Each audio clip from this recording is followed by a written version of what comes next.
Bonjour à tous, aujourd'hui on se retrouve pour une nouvelle vidéo. Donc alors aujourd'hui c'est une vidéo pour vous présenter ce luminaire, voilà, donc une Indal Stella Wide. Donc un grand merci à la personne qui me l'a donné, donc je l'ai récupéré aujourd'hui. Donc voilà, donc elle se reconnaîtra dans la vidéo.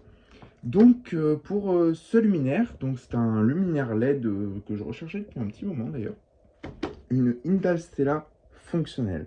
Je vous ai déjà présenté la Square il y a quelques années. Donc c'est une plus petite taille avec 18 LED dessus. Donc pour les plus anciens de la chaîne, ils l'ont déjà vu. Mais le truc, c'est que, je sais pas si vous vous souvenez, mais il restait que 3 ou 4 LED de fonctionnel sur toute la plaque LED. Donc c'était vraiment pas terrible. Donc c'est un luminaire que j'ai pas gardé.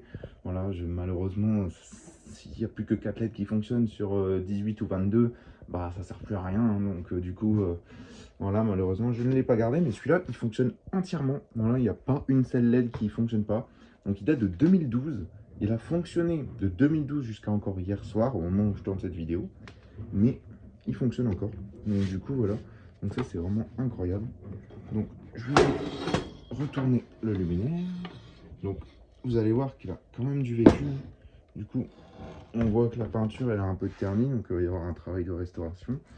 On voit bien qu'il y a eu du lichen, de la saleté qui est commencé à arriver.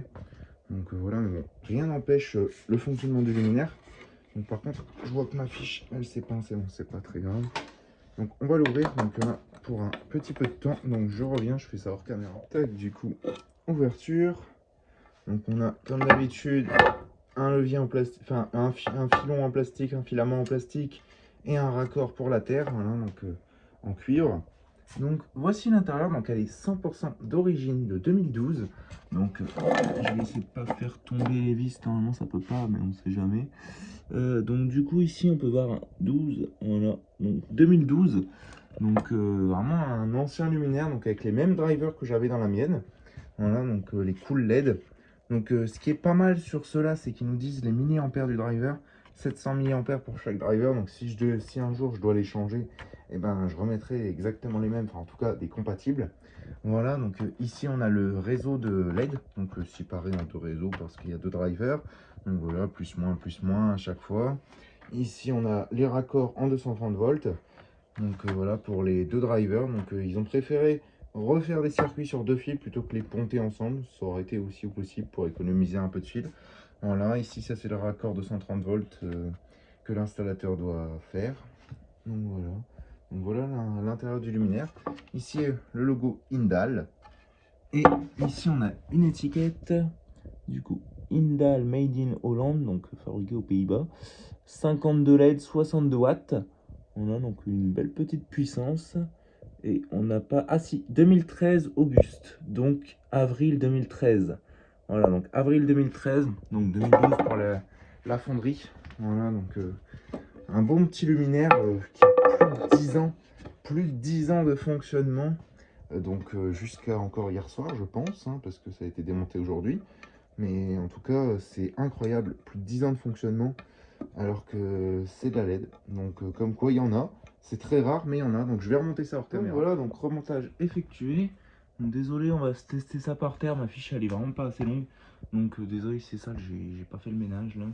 Donc il y a pas mal de luminaires qui sont rentrés. Ça a tout sali l'atelier. Donc voilà, j'ai pas eu le temps de faire le ménage. Donc voilà, donc place au test. Donc 3, 2, 1, j'envoie. C'est parti. Donc on peut voir que ça s'allume en deux parties, donc les deux drivers. Donc on a la partie là gérée par un driver, la partie là gérée par un driver. Donc c'est du 6005, donc là j'éteins. Donc voici ce que ça donne au rendu. Donc on le voit pas en réel, mais ça éclaire vachement bleu. Donc c'est mon premier luminaire, enfin pas mon premier, j'en ai déjà eu. J'en ai d'ailleurs déjà présenté sur la chaîne. Hein, City Soul, c'était du blanc froid, donc 6005. Mais ça c'est une ancienne technologie, donc en fait le blanc froid était autorisé à l'époque. Aujourd'hui ça l'est plus, donc je pense que c'est pour ça que ça a été désinstallé. Donc c'est le seul luminaire que j'ai qui me reste en LED en blanc froid, parce que les autres je les ai pas gardés, je les ai refilés parce que comment dire, il manquait la bride sur l'autre, donc je pouvais pas l'installer, moi ça me servait pas à grand chose. Du coup voilà, donc ça me fait vraiment un luminaire de première génération en LED qui fonctionne, qui va être conservé du coup fonctionnel, malgré qu'il ait servi en éclairage public pendant plus de 10 ans, hein, à peu près ouais, 12-13 ans quoi. C'est quand même pas mal, c'est quand même pas mal pour de la LED. 12-13 ans, posés, plus touchés pendant 12-13 ans, c'est pas mal. Là, ils ont été rentables au niveau du coût des luminaires et de la maintenance. Enfin voilà quoi. Donc j'espère que cette petite vidéo vous aura plu. N'hésitez pas à liker, commenter, à vous abonner, ça fera vraiment extrêmement plaisir. Et sur ce, je vous dis au revoir et à très vite pour une prochaine vidéo. Allez, salut!